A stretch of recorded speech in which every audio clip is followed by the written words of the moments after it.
Parenting can be the toughest job we'll ever have, but it can be even tougher without the proper tools and strategies necessary to raise healthy and resilient children.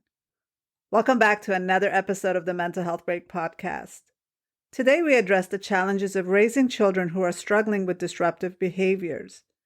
Being an intentional parent requires feeling empowered and in control. Ani Varbedian, a parent coach, joins us to talk about ways you can support your children, all while boosting your sense of self-control and self-confidence.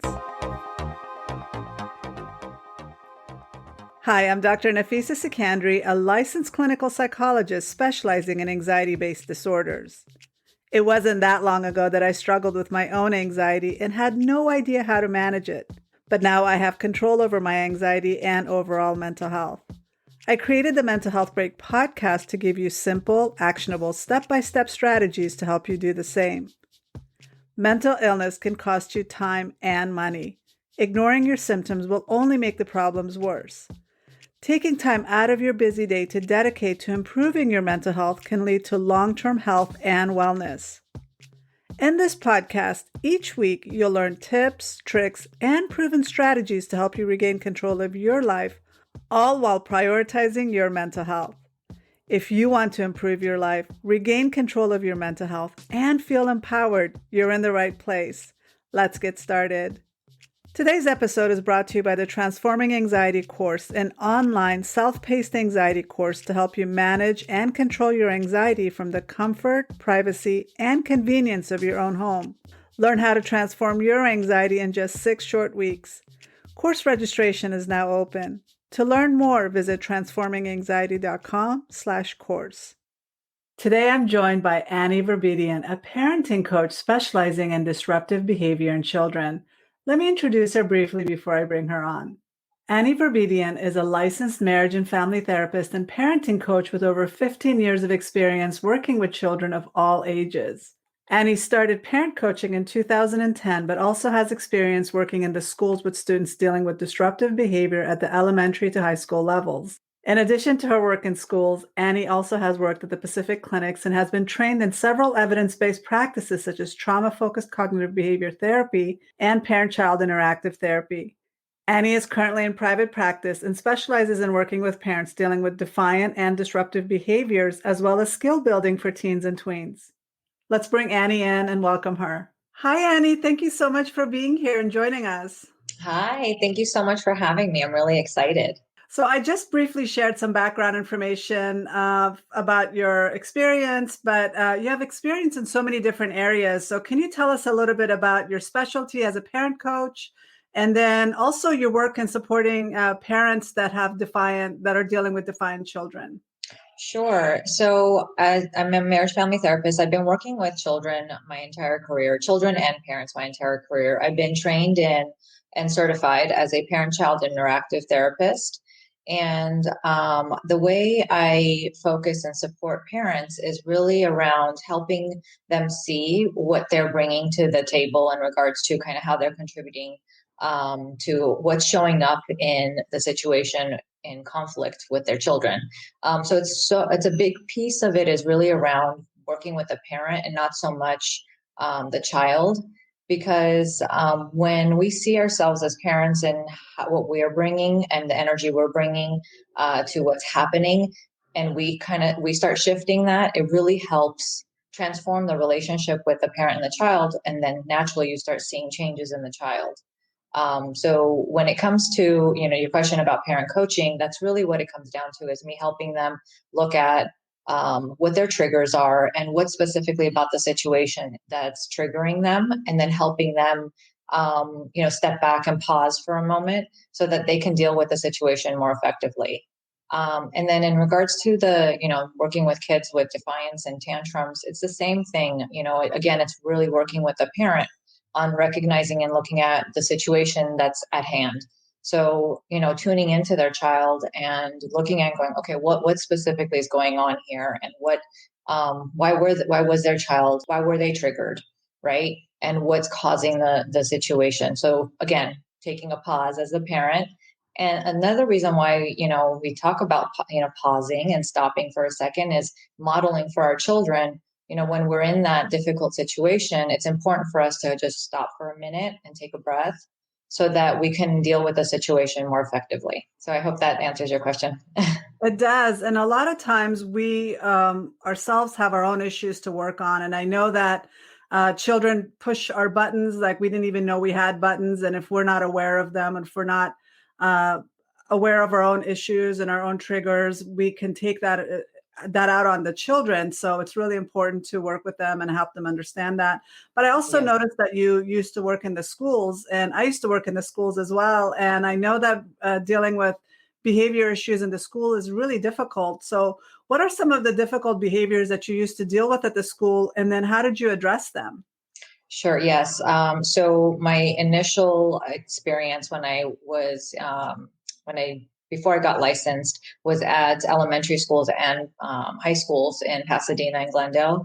And there were a lot of different challenges. So, um, I mean, I think the biggest was probably lack of parent involvement in the kids that I was seeing. So it was really around me, because I was based at the school. So I would mainly just see the children.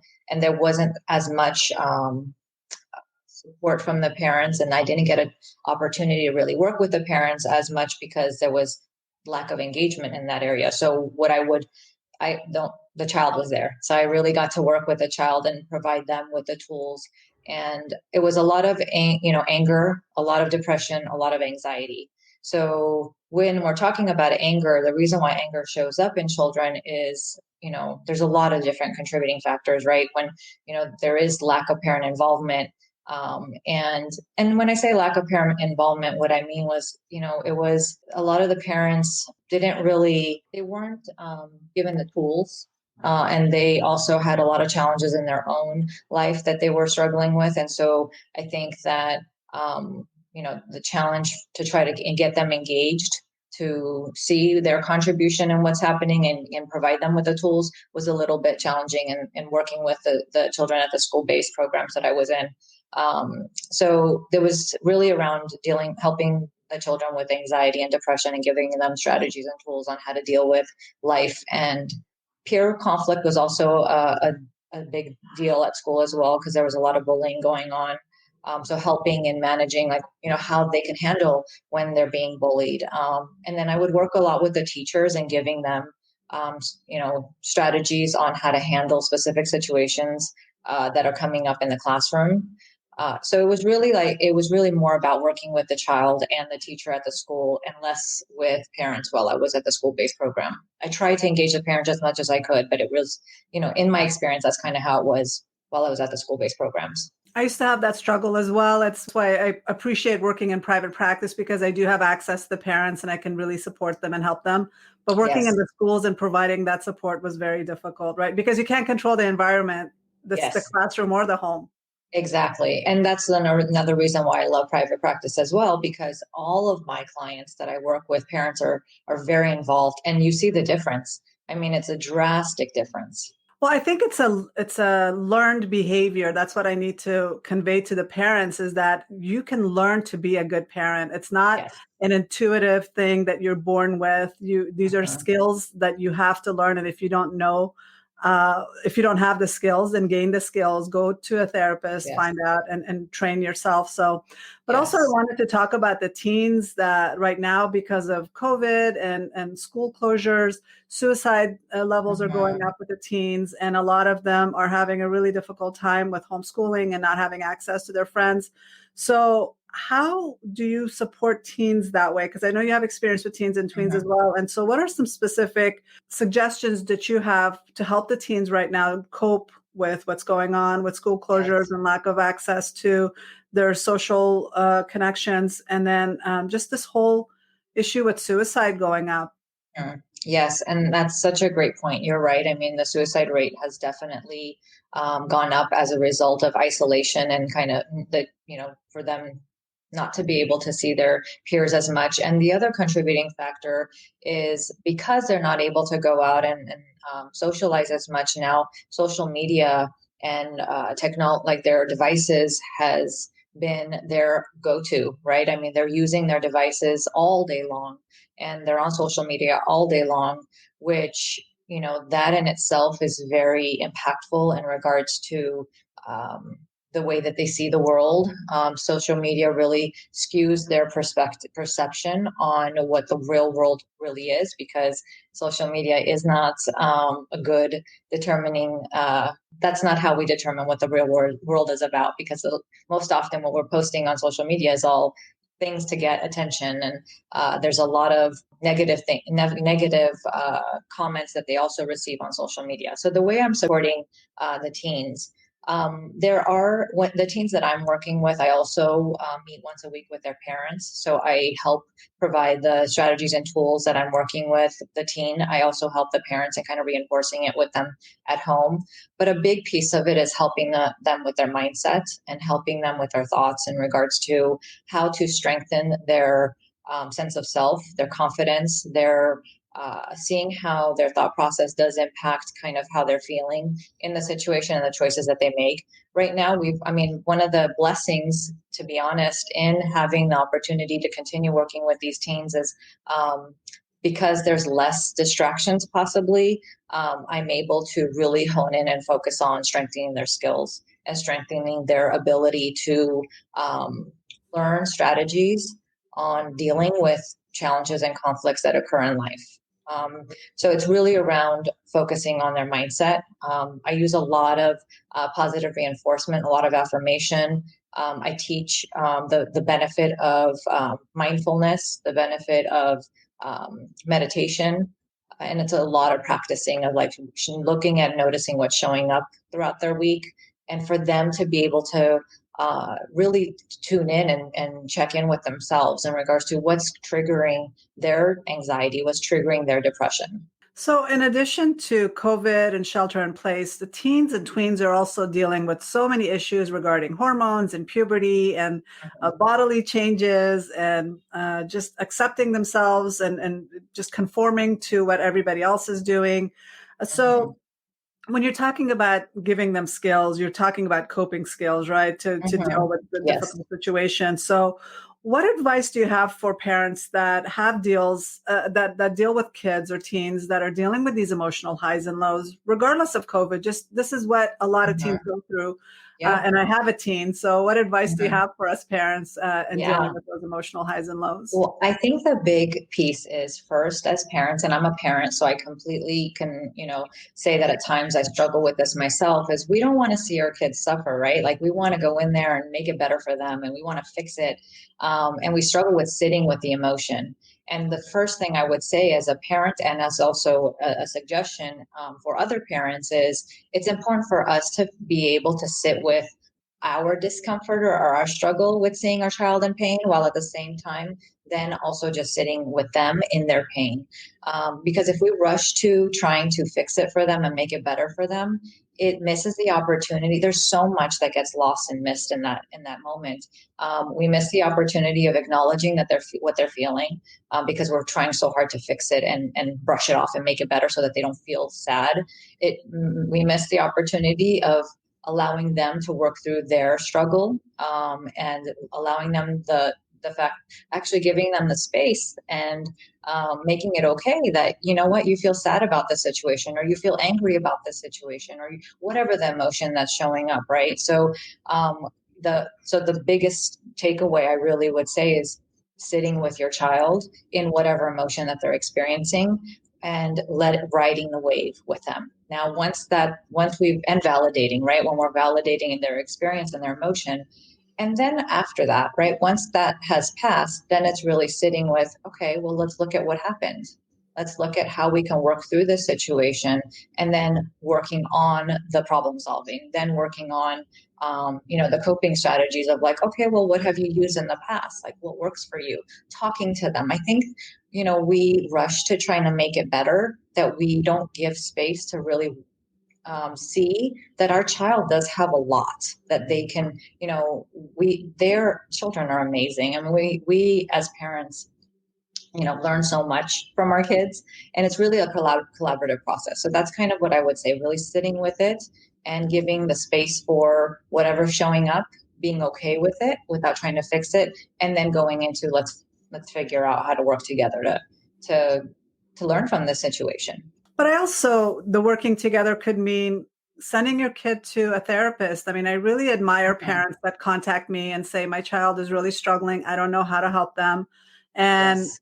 and even though a lot of the times the teens might not necessarily want to come into therapy, I wish I had somebody when I was a teenager to go talk to. And I wish Yes. that I had that support. And so the parents that are actually giving their children that ability, it's not to label them or Hmm. say that there's a mental illness necessarily. It's like you can actually go to a therapist and get those coping strategies like you're giving as far Yes. as a mental health professional. You're giving the teens that.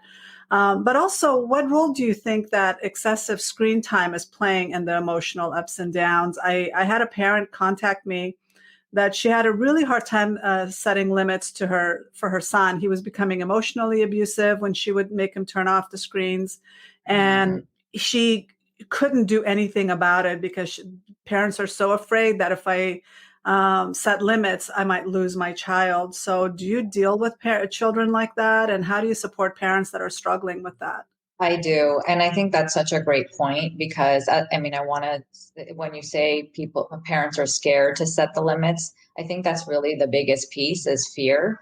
When we're operating out of fear as a parent, our child can sense that. And so then there's like an imbalance of parental, it shifts kind of the dynamic. And the focus is really looking at it and going, well, why am I setting this limit for my child? What is the benefit of me, creating these healthy limits and healthy guidelines around screen time? Because, when you're talking about the child, having access to it all day long or several hours out of the day, the angry outbursts and the way that the child's reacting is also as a result of being on social media and being on those games. It kind of does impact their brain in the sense of like it dysregulates them. And is it important for us to set guidelines and boundaries and limits on social and on screen time? Yes, it is very important. So, what I would say in regards to what I do say when I'm working with parents is, it's important for you to really look at what's showing up for me. Why is fear here? And when we're talking about I'm afraid of setting limits, let's look at why is fear showing up in regards to when you're trying to set healthy boundaries for your child. And then I help the parent in regards to looking at it and creating the mindset of I'm doing this for the best interest of my child, and let's work together with the teen on creating that healthy limit. Is there going to be pushback? Yes, there is going to be pushback because they've gotten away with whatever they wanted up until now. But if it's consistent, if there's the child starts understanding that there are limits and the parent follows through on those set limits, then over time that'll shift. So it's really around the parent sticking to what limit that they have set and what the guidelines are. So, and then over time, the child will start complying.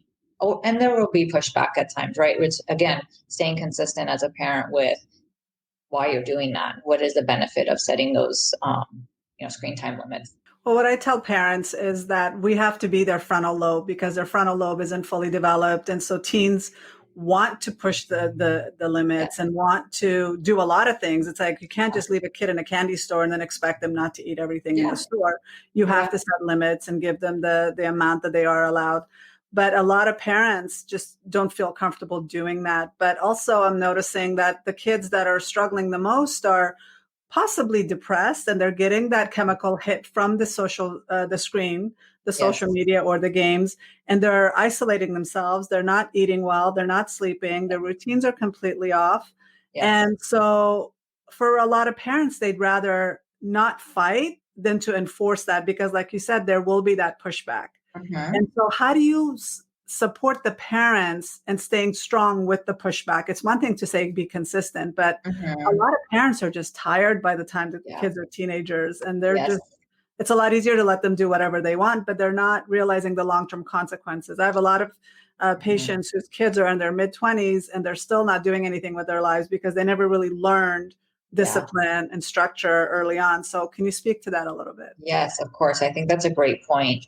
So the way I support the parents, first, I validate and acknowledge, like, especially during COVID, especially during these times. I mean, I want hats off to parents because they have had to really step it up. way more. I mean, parenting is not an easy thing. It's challenging. And as you said, a little bit ago, most often we don't we don't take classes, we don't take courses to learn how to be a parent. We base it on instinct. We base it on how we were parented as we were growing up, and most often that's not effective, right? And just like most professions, we go to school and we learn how to be, let's say, a therapist or a psychologist or a doctor. There are these courses we have to take, but as parents, we don't have those. We're not required to do that. So first off, that's the first thing. I really acknowledge the challenge. I really acknowledge that it is definitely something that is challenging, but at the same time, I look towards, well, why is this important to you? Why would setting those limits be important for you and your child? What would it open up? What would it offer? I really help them look at the benefit of it and the benefit of putting in the work versus, stepping back and really feeding into, not so much feeding into, but really kind of stepping back and letting it happen, right? And then I also help them look at, well, if we were to just let it happen, right? Let them do whatever they want. And because we're overwhelmed, then what's going to happen? What is it going to look like 2 years from now? What is it going to look like 5 years from now? So then I kind of guide them through the possible outcomes if we don't do anything, if we just kind of let it be whatever it is because we're overwhelmed. And yes, it is important to check in with, how am I taking care of myself as a parent? What does my self-care look like so that I can have a full cup to then be there for my child in the way that I need to be? So that's the other conversation, right? When we're talking about parents who are extremely overwhelmed and burnt out, and they don't, they struggle with their day to day, so which makes it more challenging when their child is pushing back to deal with it. It's again having that conversation of, what are you doing to take care of yourself? How are you filling your cup? Are you getting the support that you need so that when that situation is occurring, you're not at, you're not burnt out. You're not at full capacity. You're at a place, I mean, you are at full capacity to be able to handle and deal with it. So there's a lot of conversations about self-care with parents as well. And that's modeling for the kids too, right? I mean, when we're taking care of ourselves and we're doing what we need to do, then we're also showing that that's important for our children. Yeah, I always tell my patients that if I didn't have the training and background as a school psychologist and also with behavior management, I would have been probably a horrible parent if I just ruled and parented with instinct alone. I mean, it was my training that's really helped me feel empowered. It's helped me get the skills that I need. It's like we wouldn't take a job without having the training, right? They Right. train us, even if we're just being a cashier, they Mhm. train us first before we actually start doing the job. Parenting is no different. You mentioned that we don't take classes, but I think we should take classes. Yes. And if we know we're lacking certain skills and we know that we're making the behaviors worse, because a lot of times we're contributing as well to their behavior. We're not even realizing that we're Yes. reinforcing negative behavior, right? Yes. So to step That's the back, biggest. Sorry to interrupt. Yes, that's the biggest piece. right. To step back and just look to see how you're contributing. And then if you need those skills, go get those skills, whether it's through reading articles or listening to podcasts like this or Mhm. YouTube videos, whatever helps build your skills and communication skills. But also a couple of days ago, recently, the New York Times published an article about the impact of the pandemic pushing mothers over the edge. And I know that a lot of parents are struggling trying to work from home and teach their kids. So are you seeing this in your practice? And then what advice do you have for parents that are trying to do both, teaching their kids and working from home? Yes. Yes, I do see it in my practice. It is a conversation that we have a lot. Mothers are definitely feeling the impact on a different level because most often what I'm seeing showing up is that the mothers are really stepping up in the sense of they not only are working full time or part time, or even if they're not working, but they're really taking on the full most of the responsibility. And I'm not saying fathers aren't, but for the most part, what I'm seeing is that the mothers are really taking this home virtual school on their plate. They're putting it on, as their responsibility to manage their children's academic, uh, you know, process at this moment. So it definitely creates a sense of overwhelm, right? I mean, if you're having to, manage your job and then also take care of your child's academic, process, it could create create overwhelm. So the way I work with that is, one, again, acknowledging the parents in regards to what they're challenging, what struggles are going on. But I also talk about really looking and going, well, how are you working together with your partner on balancing the responsibilities, right? Instead of just taking it on as a mother, really looking at it and going, okay, well, how do I communicate with my partner and finding that balance? While at the same time, I think it's about looking at it in how am I creating an opportunity for my kids to be more independent, in creating that structure and that routine so that the mother isn't taking on so much. So I can speak for myself, in the beginning when this whole online schooling happened, I kind of was thrown in, like, I was like, oh boy, how are we going to do this? And it was it was overwhelming, I would say, for the first month, because I have two young kids. I have a 9-year-old daughter and I have a 6-year-old son. And it took, I would say, a good month to really kind of figure out the routine. And once the routine was set into place, that's what really helped out. So in regards to helping parents, it's really looking and going, well, what does your routine look like? And how much of it are you taking on versus how much of it are you working together with your family members, so that each person plays a part in having this go smoothly.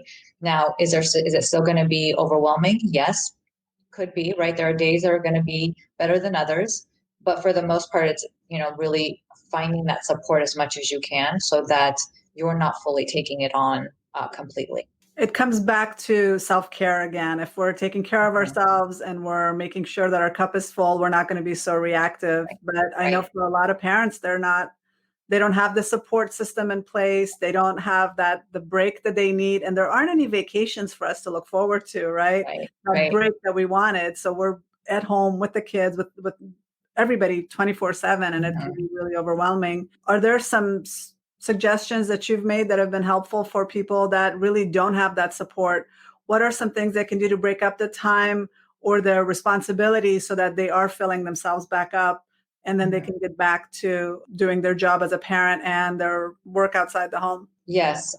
So I really look at each individual situation is different, right? I mean, there are single parents that when we are talking about people not having the support system, there are also parents who, you're right, they don't have the support system as much as if it's a couple where they're working together.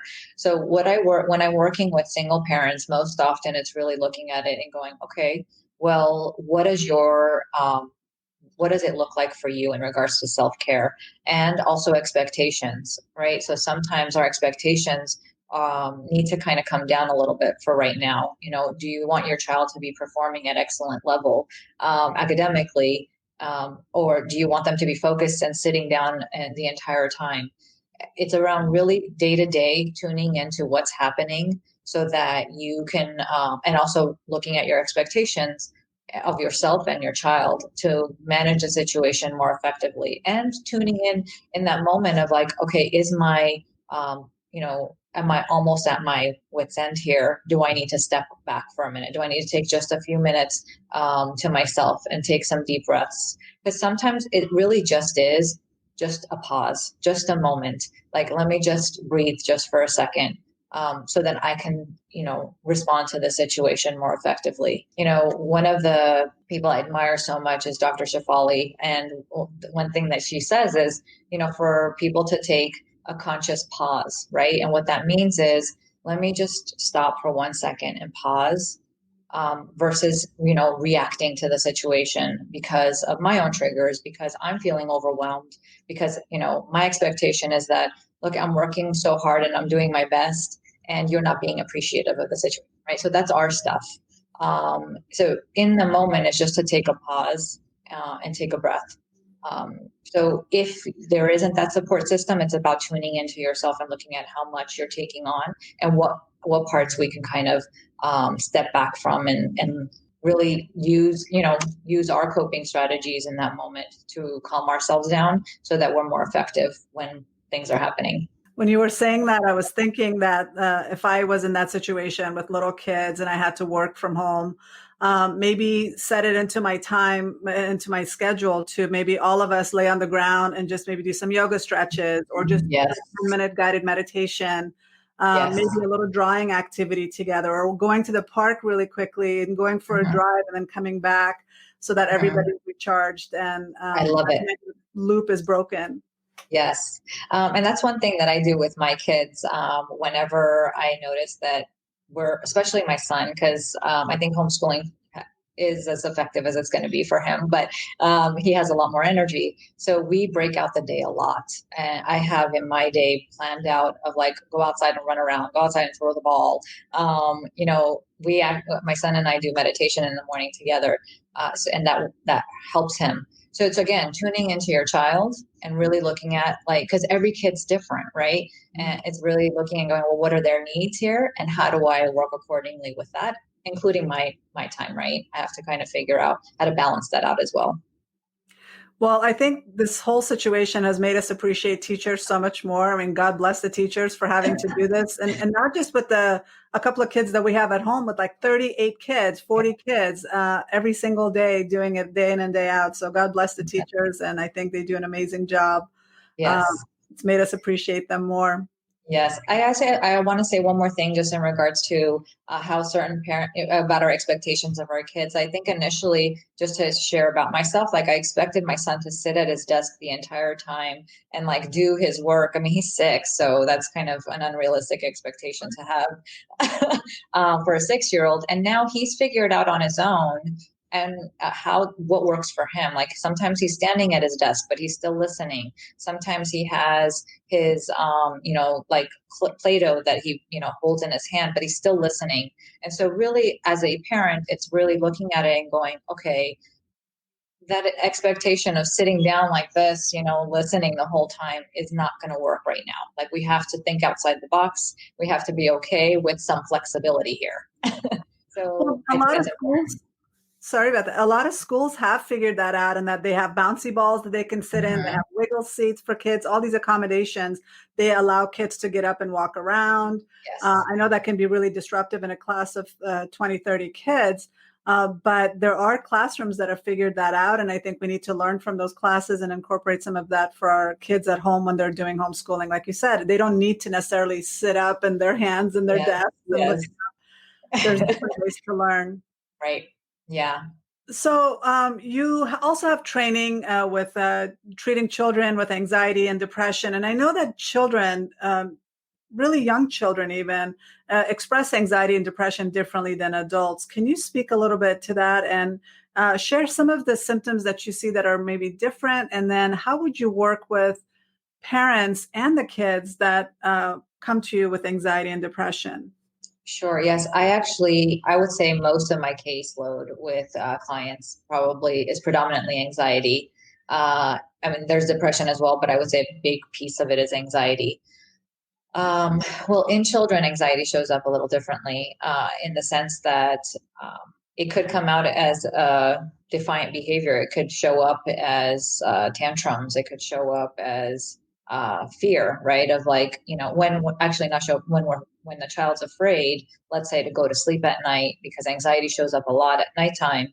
Then there's the defiance of I don't want to go to sleep. Come and lay next to me, or there could be that at the end of the day the parents really frustrated and tired and they want their child to go to sleep, but most often it could show up in a lot of different ways: irritability, frustration in the child when anxiety is present, and it could most the other ways that it also shows up is not wanting to do things, right? Like things such as, if the fear is around, right now, there's a lot of children who are experiencing anxiety as it relates to COVID.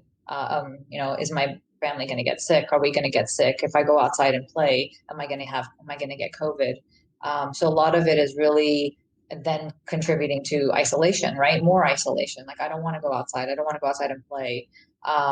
So there's a lot of different ways it shows anxiety can show up. It could show up in somatic symptoms like stomach aches, changes in appetite, not wanting to eat certain things, or just not wanting to eat. Like or eating more, right? There's different ways anxiety shows up in children, and the way I work with kids with anxiety is a lot of the thoughts, right? Really focusing on helping them understand what specifically is going on that's triggering this anxiety, and how when we focus on a specific thought, a specific fear, then that contributes to how they're feeling about the situation, which then also then contributes to what they end up doing. So I have a lot of different activities that I guide them through. There's a lot of art involved. There's a lot of kind of examples and books that we read that help kind of, because with children, it's not just talk therapy, right? We don't just sit there and talk about things. There's a lot of different exercises that I use to help them focus in on what's specifically triggering them and helping them understand how they're the ones who are in charge of their mind. They're the ones who have the power in how they think and what they want to do with that. And once, they hear that they're the ones who kind of contribute to the thought process, they feel so much more empowered to making that change happen. And then I kind of guide them through. I also work with the parents in helping them understand what their child's triggers are, and the tools that I'm giving to the child in the coping strategies and the mindfulness. I also, work with the parents so that they're reinforcing it at home. I'm glad you mentioned that with children, we're not doing talk therapy. And I know I get a lot of parents contact me and wanting me to work with a 4-year-old that's having behavior issues and wanting me to basically do talk therapy. I find that it's a lot more helpful and more efficient if I work directly with the parents to support that child.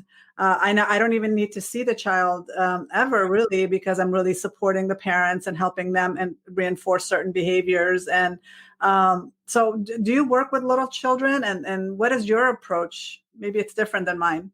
Yeah, I used to work with, so prior to COVID, I did work with little kids, but when we're talking about so 5 and under, if I would work with a child, it would be with the parent. So I would not specifically just work with the child, because with a 5-year-old, like let's say 2 to 5-year-olds or 2 to 7-year-olds even, just working with the child is not going to make a difference. It's not going to be that as effective. I mean, not that it's not going to be effective, but if the parent's not involved, if I'm not working with the parent in helping them also with, you know, the tools and strategies and looking at what they're bringing to the table, then the work that I'm doing with a child is kind of like putting a Band-Aid on, right? It's not really going to be as effective long term. Yes, I'm giving the child tools.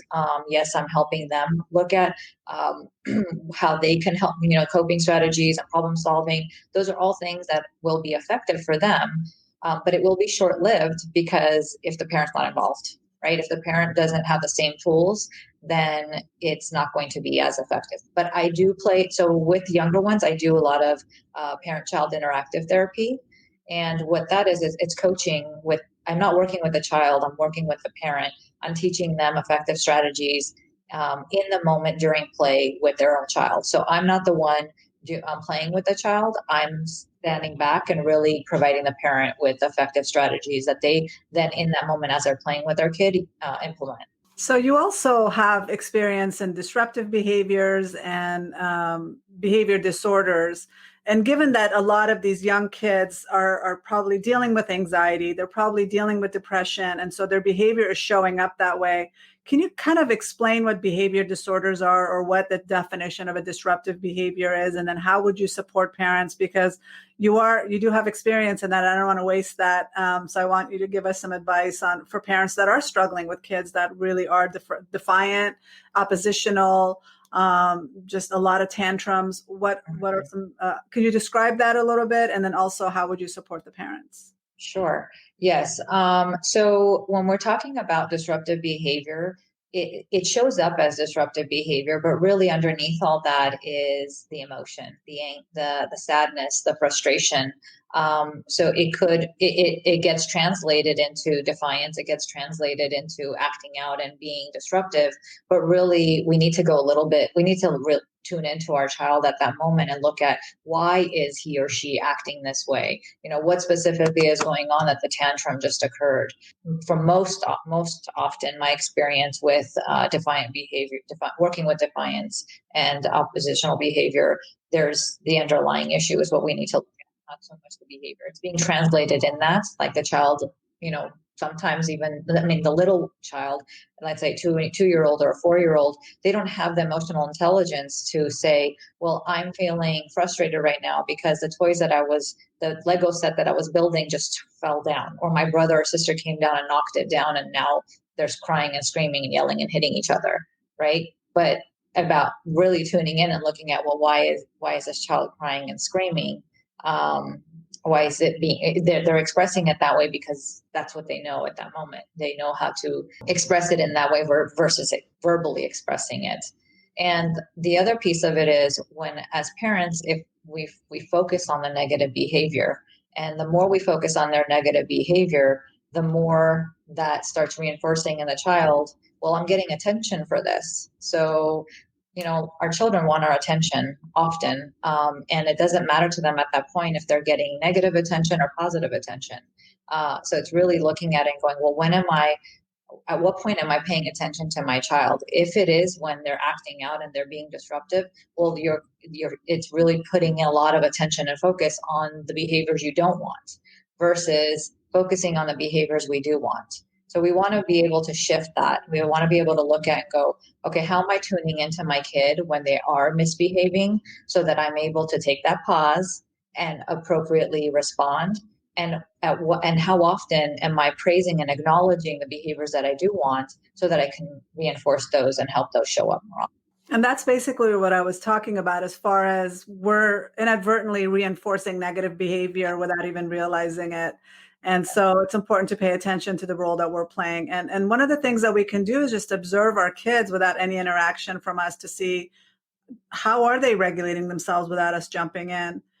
So how would you, what is the one tip that you can give us that all of us should be focusing on right now that can be really helpful? I think the biggest takeaway that I would say as a parent is to take that pause, to really look at how we're showing up in the situation. Look at what are your triggers that are now contributing to maybe the situation that's occurring, and pausing so that we can deal more effectively with the situation. Because when we're triggered, we're more reactive and it escalates the situation. But when we're in a place where we're able to stop for a second and really step back from it, we're more mindful, right, in regards to what's happening here. What does my child need?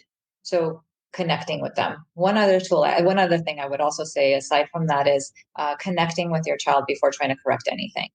We jumped right into trying to correct things and or discipline or like consequences versus, hold on, let me pause, right? And let me connect with my kid and see what's happening so that I can effectively correct or effectively deal with the situation. That's so important, because even with my own child, I feel like the connection that we have has helped me so much in so many situations when it comes to behavior management than any discipline strategy that I can apply. Yes. So that was a really good point. Thank you for focusing on that, because My establishing pleasure. that connection with your children is everything. Yes, my pleasure. Yeah, I would say that's probably the biggest component, connecting with your kid. So where can people find you and follow you? Are you on social media? Are you? I am. So I have a Facebook group that I put together recently. It's called Parenting Intentionally with Ani Varbedian. So please come and join. I offer a lot of parenting tips and strategies. It's a way for parents to connect. It's a way for parents to get support there, ask questions. I mean, there's a lot of amazing information that's provided there. I also have my website is parentingintentionally.com. And you can also email at Ani at Parenting Intentionally. Oh, thank you so much for taking the time and being here and having this conversation, because I think as a lot of us are cooped up with our kids, we do need some support. And I'm glad that we're having this discussion, and I hope that the viewers and the listeners find it useful. So thank you. Thank you for being here. It was my pleasure. Thank you so much for having me. It was awesome. As we've been saying, no job is harder than being a parent. So we need to show ourselves grace and compassion when we struggle with doing what's right. There is no such thing as being a perfect parent, and I'm a huge fan of the term good enough parent. Our kids just need us to be there and love them. Understand that you'll make mistakes and you're not always going to do the right thing. Your children don't want you to be perfect, they just want you to be human. I also want to add the importance of not taking your child's behavior personally. They're going through their own process, and their feelings and outbursts oftentimes have nothing to do with us as parents and more to do with their process of learning to regulate their own emotions. I also can't stress the importance of self-care enough when it comes to parenting. As Annie mentioned, we need to take care of ourselves so we can show up as our best selves for our children. When you take care of yourself, you also won't be so reactive towards your children. If you're feeling overwhelmed and stressed, stop a moment and take a breath. Take a time out if you need to. Also, when children see us taking care of ourselves, they learn to take care of themselves too.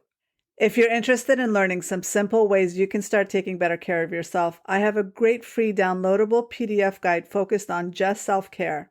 In this free guide, there are wonderful reminders and activities you can start with to take better care of yourself.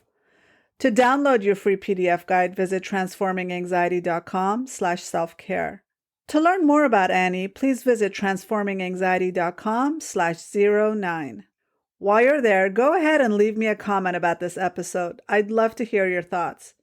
If you're enjoying the Mental Health Break podcast, please don't forget to subscribe so you'll always know when there's a new episode. And while you're at it, feel free to give us a review or a 5-star rating, since that'll help other people find this podcast. I can't wait to see you here next week. Same time, same place. Bye for now.